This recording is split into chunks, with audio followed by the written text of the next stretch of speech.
Good morning, children.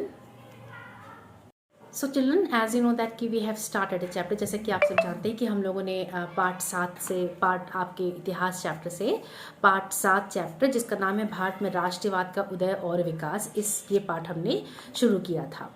अब बच्चों हमने जो है हम आगे बढ़ने से पहले जो है हम उन चीज़ों को एक बार रिवाइज कर लेते हैं जो हमने पिछले लेक्चर में पढ़ा था। बच्चों हमने पिछले लेक्चर में राष्ट्रवाद की डेफिनेशन पढ़ी कि राष्ट्रवाद मतलब होता क्या है। जैसे कि हम सब जानते हैं कि राष्ट्रवाद का मतलब होता है कुछ ऐसी फीलिंग्स, कुछ ऐसी भावनाएं जो राष्ट्र से रिलेटेड हो। यानी हम कह सकते हैं कि राष्ट्र के प्रति या अपने देश के प्रति प्रेम और सद्भावना का जो भावना होती है उसको हम जो है वो राष्ट्रवाद कहते हैं। उसको राष्ट्र प्रेम भी कह सकते हैं हम। राष्ट्रवाद राष्ट्र प्रेम का एक बिग कॉन्सेप्ट है, एक बड़ी अवधारणा है जिसके अंतर्गत जो है हम कह सकते हैं कि अपने राष्ट्र के प्रति जो है सिर्फ न कि प्रेम भावना प्रदर्शित करना, बल्कि उसके प्रति जो है त्याग, समर्पण और अतः जो है वो त्याग की भावना को प्रदर्शित करना, उसको हम राष्ट्रवाद कह सकते हैं। राष्ट्रवाद का उदय जैसा कि बच्चों हम जानते हैं कि भारत में 19वीं शताब्दी में आया, जब यूरोप में राष्ट्रवाद का चलन जब शुरू हुआ और वहाँ के बहुत सारे देशों में राष्ट्रवाद का जब जन्म हुआ और वहाँ के यूरोप के बहुत सारे देश जो हैं वो अपने आप को उन्होंने जो है स्वतंत्र घोषित किया और इस भावना से उत्प्रेरित होकर इनकरेज्ड होकर, मोटिवेट होकर भारत में भी इसका असर हुआ। जब कॉलोनिज्म यानी जो उपनिवेशकवाद इस्टेब्लिश हो रहा था, जब ब्रिटिश साम्राज्य जो है अपनी पकड़ जमा चुका था इंडिया में और हम अधीन हो चुके थे ब्रिटिश साम्राज्य के, तो हमारे जो देश के बहुत सारे चिंतक जो थे, विचारधारा जो विचार विमर्श करता थे या जो दार्शनिक थे या जो बहुत बड़े बड़े नेता थे और कवि जो थे, कवियत्रियाँ थीं या बहुत सारे ऐसे इतिहासकार भी थे और जिन्होंने इस राष्ट्रवाद की अवधारणा को जो है वो विकसित किया, लोगों में जागरूकता फैलाई और जो है वो ब्रिटिश साम्राज्य के खिलाफ एक संघर्ष, एक आंदोलन का मुहिम चलाया और लोग जो हैं वो सड़कों पे उतरने लगे। लोग उस अवधारणा से प्रेरित होकर, इस चेतना से प्रेरित होकर, जागरूकता से प्रेरित होकर लोग एक दूसरे से जुड़ते रहे। और कहते हैं ना बच्चों, कहावत है कि कारवां चलता गया और लोग उसमें जुड़ते गए। तो ये कारवां जो था, ये जो आंदोलन का जो एक सिलसिला था, कि जर्नी थी, जो यात्रा थी, वो अब शुरू हो चुकी थी और लोग उससे फिर कनेक्ट या जुड़ते जा रहे थे। तो इस तरीके से, लेकिन अब राष्ट्र भावना के इस विकास का कारण क्या क्या था, ये राष्ट्र भावना उत्प्रेरित क्या की हुई। जैसे कि हमने पढ़ा कि भारत में राजनीतिक एकता की एक कारण था और तीव्र परिवहन यानी जो कम्युनिकेशन या ट्रांसपोर्टेशन, वो भी एक वजह था और डाक व संचार व्यवस्था भी एक वजह बनी कि इससे लोग जो है एक दूसरे से कनेक्टिविटी होने लगी और ट्रांसपोर्टेशन यानी परिवहन से लोग एक दूसरे से जुड़ने लगे, एक मैसेजेस अच्छे कन्वे होने लगे और उनकी प्लानिंग, उनकी योजनाएं जो है एक दूसरे को वो लोग पहुँचाने लगे और लोग जब एकजुट होने लगे तब उन्होंने अपनी प्लानिंग को और अच्छे से चलाना शुरू किया। फिर है नव बुद्धिजीवी वर्ग, जो पढ़ा लिखा वर्ग था, जो एलाइट क्लास था, उसने भी अपने विचारों, अपने व्यूज़, अपने पढ़े लिखे मापदंडों से इस राष्ट्रवाद को परिपूर्ण किया। फिर आपका अंग्रेज़ी भाषा का भी बहुत बड़ा योगदान था। इसके बाद भारतीय समाचार पत्र, मैगज़ीन और पत्रिकाओं का भी बहुत बड़ा योगदान था। साहित्य का बहुत बड़ा योगदान था, क्योंकि इन पत्रिकाओं में, इन समाज पत्रों में और इन मैगज़ीन्स में, इसमें लोग जो हैं वो राष्ट्रवाद की कहानियाँ छपने लगी, राष्ट्रवाद के गीत छपने लगे, राष्ट्रवाद के बारे में लेख लिखने लगे, लोग पढ़ने लगे उसको। और जब शिक्षा का संचार हुआ तो लोग पढ़ने भी लगे और तब लोग को समझ में आया कि राष्ट्र प्रेम है क्या और हम किस स्टेज पर हैं और हमें अब क्या चाहिए। तो स्वराज्य जैसा जो एक कॉन्सेप्ट था, स्वराज्य का जो कॉन्सेप्ट थी, जो अवधारणा थी, वो भी जागरूक हुई। तो बच्चों नेक्स्ट हमने पढ़ा कि 1885 में कांग्रेस राष्ट्र की स्थापना कैसे हुई, इसके 2 चरण 3 चरण थे, इनके बारे में हमने पढ़ा था। फिर हमने ये भी पढ़ा था नरम दल और गरम दल के बारे में। कांग्रेस की जब कांग्रेस की स्थापना हो गई तो उसके स्थापना होने के बाद उस कांग्रेस भी 2 विचारधाराओं में बट गई और ये 2 विचारधाराओं के बारे में हमने पढ़ा था, नरम दल और गरम दल के बारे में, कि नरम दल कौन नेता उसमें थे और कौन विचारक जो थे नरम दल के थे और कौन विचारक जो थे वो गरम दल के थे। इन सब चीज़ों के बारे में बच्चों हमने पिछले लेक्चर में पढ़ा था कि जैसे कि कांग्रेस की 2 विचारधाराएं विकसित हुई, एक नरम दल और एक था आपका गरम दल। और कह सकते हैं कांग्रेस के जो नेता थे, जो शांतिपूर्ण ढंग से तरीकों से जो है आज़ादी का संघर्ष करना चाहते थे और आज़ादी की लड़ाई लड़ना चाहते थे, शांति पूर्ण तरीके से या ढंग से, और जो किसी भी मसले का हल या किसी भी समस्या का हल जो है वो शांतिपूर्वक वो निकालना चाहते थे, आपसी समझौते से, आपसी बातचीत से। तो ये आपका नरम दल था। और गरम दल, और इसमें बहुत सारे नेता थे जैसे कि दादा भाई नौरोजी और गोपाल कृष्ण गोखले, मदन मोहन मालवीय, सच्चिदानंद सिन्हा आदि, और सबसे बड़े हमारे थे हमारे राष्ट्रपिता महात्मा गांधी जी।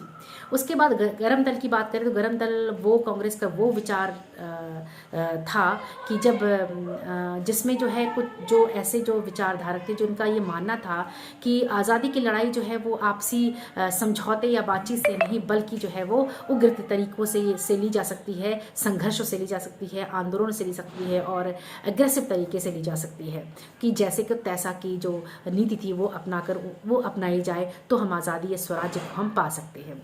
इसमें बहुत सारे थे, जैसे कि आपका इसमें था कि लाला जो इसमें लोकमान्य तिलक ने अपना एक जो नारा दिया कि जन्म सिद्ध हमारा अधिकार है और हम इसे लेकर रहेंगे, और इस नारे ने पूरी जनता में एक जोश भर दिया, एक आक्रोश भर दिया था। तो इसमें और यही दौर था जब बंकिम चंद्र चटर्जी ने वंदे मातरम का गीत भी लिखा और अपने मातृभूमि के प्रति लोगों के दिलों में जो है वो प्रेम जगाया। तो बच्चों, हमने ये सारी चीज़ें पिछले लेक्चर में पढ़ी थी, और अब आज के लेक्चर में जो हम पढ़ेंगे वो है बंग भंग आंदोलन के बारे में। अब एक राष्ट्रवाद का एक ये नया स्वरूप था जिसका नाम था बंग भंग आंदोलन।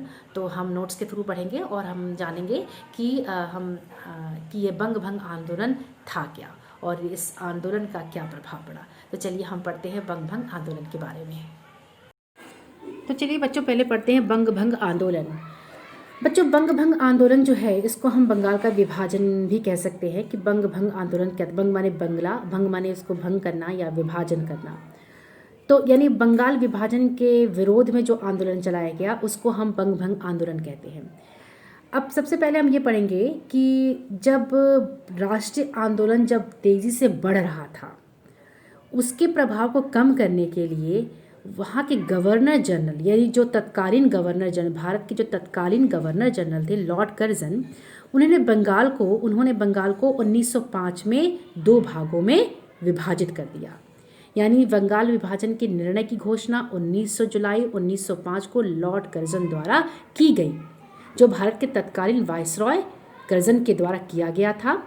और बंगाल एक मुस्लिम बहुल प्रांत का सृजन करने के उद्देश्य से ही, एक जैसे कह सकते हैं ना कि बंगाल का विभाजन के पीछे एक उद्देश्य था कि एक मुस्लिम बहुल, यानी मुस्लिम कहते हैं कि बहुल यानी जहाँ पे मेजॉरिटी मुस्लिम्स की ज़्यादा हो, उस प्रांत का सृजन, माने उस प्रांत का फॉर्मेशन, निर्माण करने के उद्देश्य से ही भारत के बंगाल को 2 भागों में बांट दिए जाने का निर्णय लिया गया था। यानी भारत का जो प्रदेश बंगाल है उसका विभाजन इसलिए किया गया था कि उसके पीछे Lord Curzon, viceroy Lord Curzon का उद्देश्य यही था कि एक मुस्लिम बहुल प्रांत को बनाने के लिए। तो बंगाल विभाजन 16 अक्टूबर 1905 में प्रभावी हुआ, यानी उसको किया गया, और इतिहास में इसे बंग भंग के नाम से भी जाना जाता है। यानी इसको बंग भंग के नाम से भी जाना जाता है बंगाल विभाजन को। और यह अंग्रेज़ों की फूट डालो शासन करो वाली नीति का एक अंग था। यानी अंग्रेज़ जो है ये नहीं था कि अंग्रेज़ों ने विभाजन का कारण एक बढ़िया प्रशासन व्यवस्था प्रदान करना या ये नहीं था कि हम जो है शासन को एक बढ़िया प्रशासन व्यवस्था प्रदान कर रहे हैं, ये उनका उद्देश्य नहीं था, परंतु वास्तविक कारण तो हिंदू और मुसलमानों के बीच जो है वो फूट डलवाने का था कि फूट डालो और राज्य करो। तो इसलिए जो अतः इसके विरोध में क्या हुआ कि 1908 में संपूर्ण देश में बंग भंग आंदोलन शुरू हो गया। यानी बंग भंग के विरोध में आंदोलन शुरू हो गए, इस विभाजन के विरोध में आंदोलन शुरू हो गए। और इस विभाजन के कारण उत्पन्न जो बड़े स्तर की जो राजनीतिक अशांति थी, उसके कारण 1911 में दोनों तरफ की जो भारतीय जनता थी, यानी बंगाल और इधर की तरफ की जो जनता थी, उसके दबाव की वजह से बंगाल के पूर्वी और पश्चिमी हिस्से के जो भारतीय जनता थी वो पुनः जो है एक हो गए। यानी इस आंदोलन का एक असर तो पड़ा कि पश्चिमी और पूर्वी हिस्से जो बंगाल के थे वो पुनः एक हो गए थे। अब इसमें क्या था कि जैसे हम कह सकते हैं कि ब्रिटिश सरकार ने, पहले क्या हुआ था बच्चों, इसको समझने के लिए पहले में समझते हैं कि ब्रिटिश सरकार ने बंगाल प्रेसिडेंसी यानी बंगाल प्रांत को 2 हिस्सों में बांट दिया। एक पश्चिमी बंगाल जिसमें हिंदू अधिक थे और दूसरा पूर्वी बंगाल जिसमें मुसलमान अधिक थे। अब विभाजन के कारण क्या हुआ, सारे बंगाल में एक आक्रोश, एक गुस्सा, एक रोष सा फैल गया। अब जो है विभिन्न जगहों पर आंदोलन होने लगे, सभाएं होने लगी। तो विभिन्न स्थानों पे सभाएं होने लगी, आंदोलन होने लगे, संघर्ष शुरू हो गए। तो इसमें क्या हुआ कि नरम दल और गरम दल के नेताओं ने मिलकर इस आंदोलन का नेतृत्व किया। और चूंकि बंगाल दो भागों में बांट दिया गया था अंग्रेज़ों द्वारा, जो एक का आपका था कि एक पश्चिमी बंगाल, एक जिसमें हिंदू अधिक थे, और दूसरा पूर्वी बंगाल जिसमें कि मुसलमान अधिक थे। जब ये बंग भंग आंदोलन शुरू हुआ बच्चों, तब इसका असर इतना ज़्यादा था कि 1911 में ये पश्चिमी बंगाल और पूर्वी बंगाल यानी हिंदू और मुस्लिम दोनों ही भारतीय जनता जो थी वो एकजुट हो गई, और फिर उन्होंने एक साथ मिलकर इस आंदोलन में साथ दिया और समर्थन किया इस आंदोलन का, जिसका नेतृत्व गरम दल और नरम दल कर रहे थे। और पुनः जो है फिर उसके बाद 1911 में पूर्वी और पश्चिमी बंगाल जो है पुनः एक हिस्से में वो जुड़ गए। तो इस तरीके से क्या हुआ कि नरम दल और गरम दल नेताओं ने मिलकर इस आंदोलन का जब नेतृत्व किया, और इसी बीच एक और घटना हुई कि 1906 में भारतीय मुस्लिम लीग की स्थापना हुई। 1905 में बंगाल विभाजन हुआ, और आंदोलन और संघर्षों के बाद जब दोनों ही तट यानी पश्चिमी क्षेत्र और पूर्वी क्षेत्र बंगाल के मिल गए 1911 में, तो इसी बीच जो है 1906 में जो है वो भारतीय मुस्लिम लीग की भी स्थापना हुई। अब बच्चों अपना आपका अगला शीर्षक है बहिष्कार और स्वदेशी आंदोलन। अब जब हमने पढ़ा कि बंग भंग आंदोलन जब शुरू हुआ, यानी बंगाल विभाजन के विरोध में जब पूरे देश में आंदोलन शुरू हुआ, और जिसमें नरम दल और गरम दल दोनों ने समर्थन किया और नेतृत्व भी किया, और जो है इसके बाद क्या हुआ कि अब उसके विरोध करने के लिए भारतीयों ने क्या किया, अंग्रेज़ों से प्रार्थना करने के बजाय, उनसे रिक्वेस्ट या प्लीड करने के बजाय उन्होंने क्या किया, उन्होंने अपने बलबूते पे कहा कि हम स्वराज अब हासिल करके रहेंगे। और इसकी भावना से, इस स्वराज की भावना से उत्प्रेरित होकर, उससे प्रोत्साहन लेकर उन्होंने दो तरह के कार्यक्रम बनाए। पहले था कि बहुत बड़ी मात्रा में अंग्रेज़ी कपड़े और अंग्रेज़ी माल और अंग्रेज़ी सामान और अंग्रेज़ी वस्तुएं जो थीं उनका जो है बहिष्कार करना, उनको जो है एकदम से बहिष्कृत कर देना, और उनको छोड़ देना या उनको हटा देना या उनको जला देना। दूसरा था बच्चों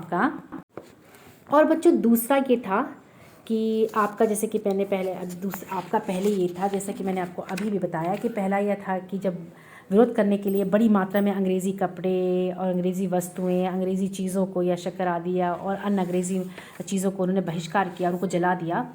दूसरा था कि स्वदेशी यानी अपने देश के लोगों द्वारा बनाई गई चीज़ों का उपयोग करो, इसकी उन्होंने जो है इसकी एक मुहिम चलाई गई, और लोगों को ये भारतीय लोगों को प्रेरित किया गया, उनको प्रोत्साहन दिया गया कि वो अंग्रेज़ी सामान या अंग्रेज़ी वस्तुओं का उपयोग ना करके भारत में बनाई गई, भारत के लोगों द्वारा बनाई गई चीज़ों का उपयोग करना वो अब शुरू करें, यानी स्वदेशी चीज़ों का वो जो है वो सेवन करना वो शुरू करें। और भारतीयों में स्वदेशी का जो विचार जो है पनपने लगा, यानी जब राष्ट्रवाद की भावना उत्प्रेरित हो गई, स्वराज्य की अवधारणा जब स्थापित हो गई, तो भारतीयों में स्वदेश प्रेम भी जाग गया, यानी स्वदेशी विचार भी पनपने लगे। तो अब जब भारतीय उस समय क्या कहते थे कि हम अपने उद्योग लगाएंगे, अपने स्कूल कॉलेज खोलेंगे, गांव के लोगों के बीच काम करके उनकी समस्याएं दूर करेंगे। तो इस तरीके की विचारधाराएं जो है बच्चों वो भारतीय लोगों में पनपने लगी। लोग अब जानने लगे कि ये देश मेरा है, ये भूमि, ये धरती मेरी है, ये स्वराज्य पाने का जो अधिकार है वो मेरा जन्म सिद्ध अधिकार है। हमें पूरा अधिकार है कि अपने देश में हम अपने तरीके से रहें, ना कि किसी के आधिपत्य में रहें या किसी के अधीन होकर रहें। तो लोगों में ये स्वदेशी विचारपन जो है वो पनपने लगा, स्वराज्य की भावना आने लगी, राष्ट्रवाद जागने लगा। तो हम अपनी जो है लोगों ने क्या किया, अपनी पंचायतें, लोग कहने लगे कि हम अपने उद्योग लगाएंगे, अपनी इंडस्ट्रीज़ लगाएंगे, हम स्कूल्स खोलेंगे, कॉलेजेस खोलेंगे, गांव के लोगों के बीच काम करके उनकी समस्याओं का समाधान करने की कोशिश करेंगे, उनको दूर करने की कोशिश करेंगे। और हम अपनी पंचायतें लगाएंगे, कचहरी लगाएंगे, हम अपने कानून खुद बनाएंगे, हम अपनी सरकार खुद बनाएंगे, हम अपना देश खुद चलाएंगे। हम अपने विकास के लिए अंग्रेज़ों पर नहीं निर्भर रहेंगे, बल्कि हम अपनी आत्मशक्ति को बढ़ाएंगे, अपने आत्मबल को बनाएंगे, अपनी स्वेच्छा को बढ़ाएंगे, अपने आज़ादी को पाएंगे, और हम अपने आप को इस योग्य बनाएंगे और इस तरह शक्तिशाली बनाएंगे शिक्षा से, और हर एक दृष्टिकोण को हम विकसित करेंगे जिससे हम अपने देश में अपने अस्तित्व को बना सके और हम अपने देश को आज़ाद करें। तो अपने देश को हम आज़ाद कर सके, उनको अपने देश को शक्तिशाली बना सके और हम अपने आप को इतना सुदृढ़ बना सके कि हम अपनी आज़ादी को भी पा सके। तो बच्चों ये था स्वराज्य की स्थापना हुई, राष्ट्रवाद का विकास हुआ, लोगों में जागरूकता पैदा हुई देश प्रेम की, और देश में एक बहुत ही उत्साहित सा माहौल जो है वो शुरू हो रहा था, आंदोलनों का युग शुरू हो रहा था। तो बच्चों अब आज हम यहीं बंद करते हैं और अगले लेक्चर में जो है इसी चैप्टर को हम कंटिन्यू करेंगे और अगला शीर्षक जो है वो हम पढ़ेंगे। So take care of yourself and please watch the video and please read your book also. Okay, take care of yourself. Good bye.